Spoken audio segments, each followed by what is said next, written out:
Nick, how about we go to you? You seemed I think it was your idea in the first place, to say you haven't seen Gladiator, which was a shock. It was a shock to you, yeah. Like we were talking about before, it's like I am the elder here, so I'm a little older than because in 2000 when it came out, I was still in high school, so I was like halfway through high school. I don't remember, like David was saying, kind of a specific time when I saw it. I think it was just the house. I don't think I actually saw it in theaters. We typically didn't really go to the theaters back when I was a kid. Too expensive, It was like, which I mean, nowadays obviously it's even more expensive. Popcorn's no longer $3; it's like $17. Fair. I know it's as much as the tickets, if not more. But I think it was just my dad always had like a passion, anyways, for like the Roman Empire and all that stuff. I mean, because as we talk about, guys always have the Roman Empire, which is one of the reasons why we start with Gladiator. Yeah, you always have to start with the Roman Empire. That's right. Start where it all started. Civilization, as they say. Which totally didn't start with Roman Empire. In some ways, it was started being more structuralized. I think the world. I mean, because definitely the roads that the empire created definitely benefited the rest of the world for times to come, many years. Probably afterwards. Also the more, I guess, written down history. Yeah, the loggings of all loggings, the written writings of a lot of different things. And it's probably something you learn about in most grades of history. It makes me imagine like what it would have been like if the Romans had the printing press. Yeah. Can you imagine with the roads, the transportation, all that? Dude, that would have been freaking... It sounds like one of Nicolas Cage fan fiction we could write together. But did you see this in theaters, Nick? No, I don't believe so. I believe it was just, again, rental. Old Blockbuster Video on the old VHS. Or Hollywood Video. Be kind and rewind, yeah. Mm-hmm. Did we have a Hollywood Video? I don't remember if we had one here or not. We had one in Chico. Because there's one in Orland. We had one in town. There's one in Paradise, I think, right? Yeah, everywhere had one. Yeah, there's at least one on almost every corner. It was like a Dollar General back in the day. It was like a CVS in California. Everybody's robbing. All right. Well, what's your general thoughts of this film? Why do you like it, and what's I always enjoyed it. Kind of sets the warrior spirit and all that type of thing. A very manly movie. You get the blood, violence. The hero who gets basically the world left you for dead, and here you come back for your revenge, and you end up saving the whole world and getting your revenge. So it's like, spoiler alert, but and so I think it's just that it's a very motivational thing, especially if you have any kind of inklings towards military career or any of that type of thing. It just really appeals, especially I feel the young guys and stuff like that. So again, I was mid high school at the time, so it just makes you want to go out there and fight the world. You were the target audience. Exactly. Well, Matt, let's head over to you here. What are your general thoughts of Gladiator, and when was the first place you watched this? I can't tell you the first place I watched it. God. We'll start there. It's the same place as David. I was with David. I was probably 2 or 3, 4. Sounds about right. It's 2000? Yeah, 2000. Yeah, probably 4 or 5. Yeah. So no help in that department. But my thoughts of it, it definitely lingers from history, but I think it has the foundations of a good movie, good characters. You got your method actor Joaquin. That's right. Yeah. You got Russell Crowe before he's fat. Before he was fat Crow. His prime. Yeah. Before he was eating a lot of crow. Exactly. A little less crow. And pre-Noah. Don't bring up Noah. That movie sucks. We'll get there. I'm sorry, I have to interject. No, that it's fine. because Go ahead. I found out a clip from a movie on Twitter, and I found out it was from Noah. It's a whole scene about these giant rock giants fighting Noah. Yep. And I'm like, Yep. What the heck is this from? And they're like, I love Russell Crowe in this movie. And I was watching the clip, and I'm like, huge. What is this? And then I looked it up, and it's from Noah. Yeah. And I was like, the Nephilim, and they're supposed to be the Nephilim. I'm like, I feel like the MCU adapted Noah. No. It's not the Nephilim. It's not? It's the Watchers. Yeah. They combined a lot of Jewish mythology and Bible things. Yeah. So the movie Noah is actually like, it's actually like Jewish mythology like fan fiction. Yeah. What? It Yeah. takes a lot of stuff from the Book of Enoch. Yes. Oh no! don't So in the read. Book of Enoch, you have the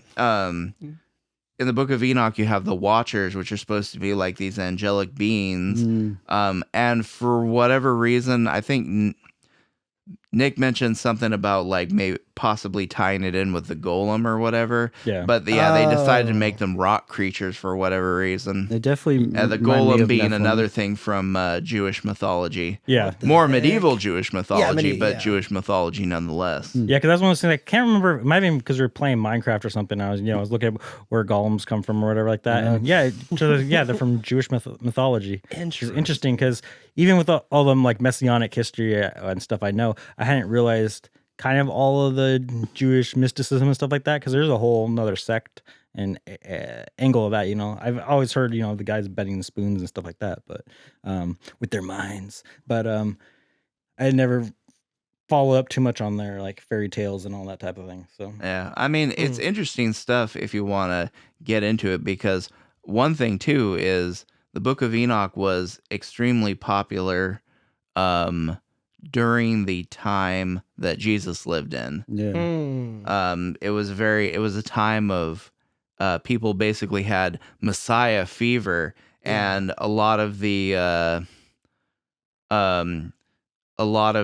sort of Jewish sort of eschatological ideas that were popular at the time came from the Book of Enoch as well. Wow. Yeah, I did not know that Noah took a lot from that.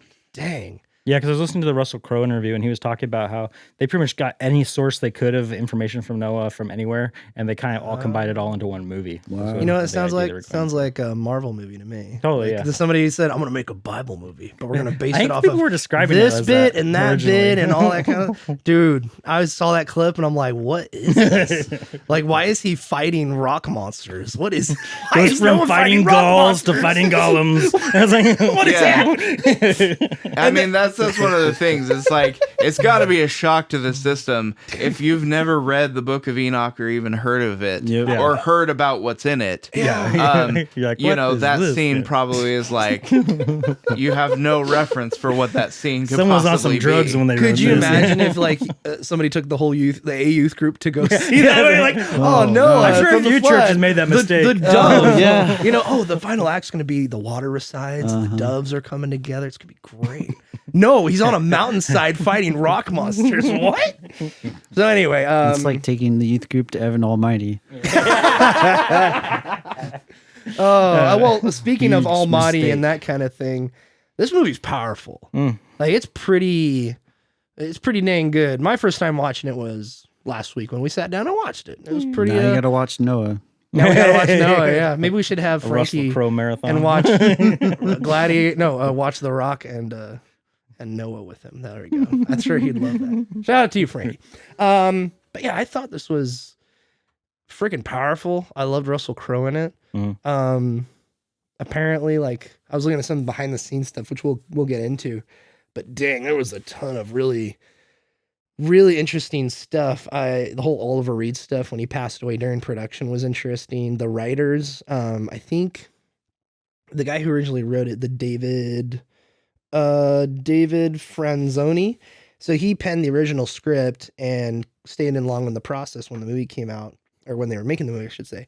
And he was saying that he was recommended to pitch it to Ridley Scott, who then went on to pitch it to Russell Crowe, which got his attention on it.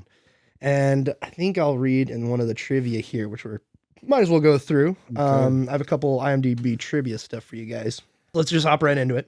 I'm always weird with IMDb, by the way, with their trivia. I don't know if you guys noticed this, but some of them's like, oh, the Gladiator soundtrack's one of the most best-selling albums in the world.